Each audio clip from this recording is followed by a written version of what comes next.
So, magandang hapon sa lahat at magandang hapon din sa inyo, Ginang Gismi Polistico. Nais ko muna mapakilala. I am Sir Ken E. Valarusa. So, nandito ako ngayon para ilahad ang pantig. So, ang pantig ay isang titik ng dila o walang antalang bugsong tinig sa pagbigkas ng salita. May isa lamang sa bawat pantig. Isa o may gitang letra na kumakatawan sa isang tunog. Yan ang kahulugan ng pantig. So, pumunta na tayo sa mga halimbawa ng pantig. Oras, oras. Ulo, ulo. Ilaw, ilaw. Asin, asin. Alam, alam. At dito na tayo sa kayarian ng pantig.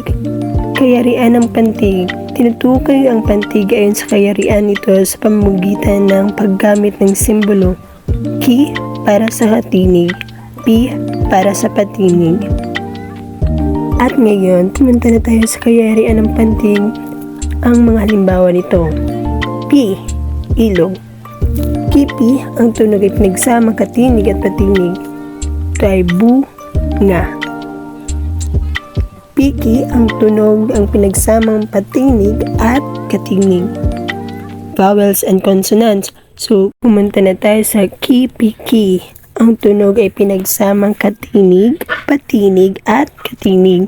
So, ang halimbawa nito ay bulsa. Naman ay ang pinagsamang katinig, katinig at patinig. Ito ay ang halimbawa na ay rito.